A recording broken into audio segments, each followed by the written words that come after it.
ఒక గౌరవం పెరుగుతుంది.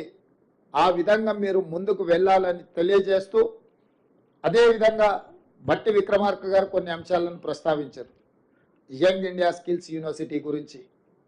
ఈరోజు తెలంగాణలో విద్య సర్టిఫికెట్ కోర్సులకు మాత్రమే పరిమితం అవుతున్నది. నేను చాలామంది ఇంజనీరింగ్ గ్రాడ్యుయేట్స్తో నేను ఇంటరాక్ట్ అవుతున్నా, మాట్లాడుతున్నా. ఇంజనీరింగ్ సర్టిఫికెట్ తీసుకొని బయటకు వస్తున్నారు, కానీ వాళ్ళ యొక్క నైపుణ్యం ఆ స్థాయిలో లేకపోవడం వల్ల నిరుద్యోగ సమస్య పట్టి పీడిస్తుంది. ఇంకొక పక్కన పరిశ్రమలకు సంబంధించిన వ్యక్తులు, పరిశ్రమలు నెలకొల్పిన వాళ్ళు వస్తున్నారు.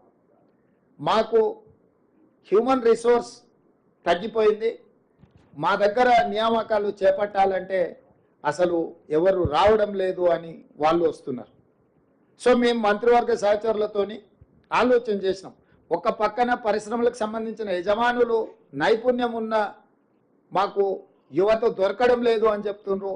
ఇంకొక పక్కన సర్టిఫికెట్లు, డిగ్రీ పట్టాలు పుచ్చుకొని యువత బయటకు వచ్చి మాకు ఉద్యోగ అవకాశాలు రావడం లేదు అని వాళ్ళు మాట్లాడుతున్నారు. వీళ్ళిద్దరి మధ్యలో ఒక అంతరం ఉంది, ఒక గ్యాప్ ఉంది.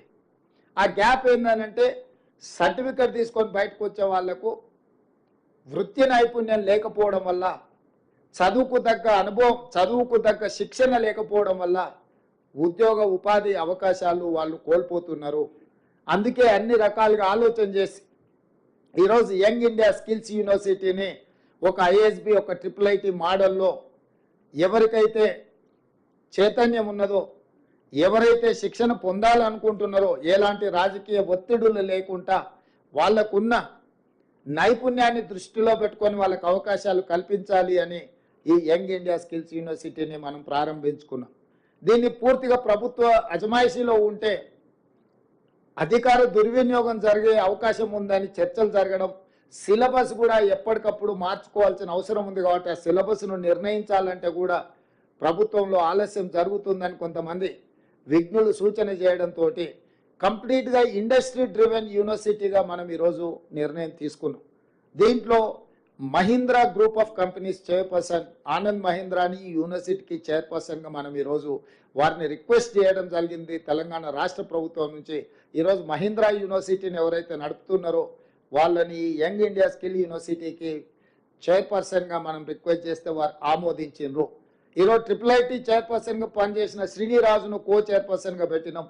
వివిధ పరిశ్రమలు, రెడ్డి ల్యాబ్స్ కావచ్చు, SBI బ్యాంక్ కావచ్చు, అదానీ గ్రూప్ కావచ్చు, ఇతర కీలకమైన పరిశ్రమలకు సంబంధించిన వ్యక్తులందరినీ కూడా ఇందులో బోర్డ్ ఆఫ్ డైరెక్టర్స్గా మనం నియమించడం జరిగింది.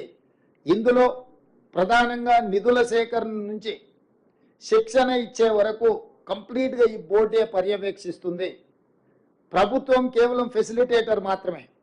అందుకే ముచ్చర్లలో నిర్మించబోయే 4th సిటీలో 60 ఎకరాల భూమిని, దాన్ని నిర్మించడానికి అవసరమైన కోట్ల రూపాయల నిధులను రాష్ట్ర ప్రభుత్వం మంజూరు చేసింది. ఈ అకాడమిక్ ఇయర్ వృధా కాకూడదని ఈ సంవత్సరం 2000 మందికి శిక్షణ ఇవ్వాలని ఎస్కి ఇంజనీరింగ్ అకాడమీలో ఈ సంవత్సరం 2000 మందిని ఎంపిక చేసి శిక్షణ ఇవ్వమని ఆదేశాలు ఇవ్వడమే కాకుండా నెక్స్ట్ ఇయర్ నుంచి ప్రతి సంవత్సరం 20,000 మంది స్టూడెంట్స్ను ఈ యంగ్ ఇండియా యూనివర్సిటీలో ఎంపిక చేస్తున్నాం. సర్టిఫికెట్ కోర్సులు ఉంటాయి, డిప్లొమా కోర్సులు ఉంటాయి, డిగ్రీ కోర్సులు ఉంటాయి. ఇందులో ఉత్తీర్ణులైన వాళ్ళు డిగ్రీ నుంచి భవిష్యత్ పోటీ పరీక్షలకు కానీ ఇతర దేశాలలో చదువుకోవడానికి అవసరమైన అవకాశాలన్నీ కల్పించడానికి ఈరోజు ఆ యూనివర్సిటీని మనం తీర్చిదిద్దుతున్నాం. ఇదే కాకుండా నిన్నగాక మొన్న జరిగిన ఒలింపిక్స్లో మన దేశం యొక్క పర్ఫార్మెన్స్ ఆశించిన స్థాయిలో కానీ ప్రజలు ఊహించిన స్థాయిలో కానీ లేదు. చిన్న చిన్న దేశాలు చాలా మెడల్స్ తెచ్చుకున్నారు, కానీ 140 కోట్ల జనాభా ఉన్న ఈ దేశానికి ఒలింపిక్స్లో ఒక రకంగా అవమానం జరిగినట్టే. దీన్ని దృష్టిలో పెట్టుకొని మొన్న నేను విదేశీ పర్యటనలో భాగంగానే సౌత్ కొరియాకి వెళ్ళిన. అక్కడ sports university, south Korean sports యూనివర్సిటీకి నేను అక్కడికి వెళ్ళిన. సౌత్ కొరియాకు 32 పథకాలు వస్తే ఒక చిన్న దేశంలో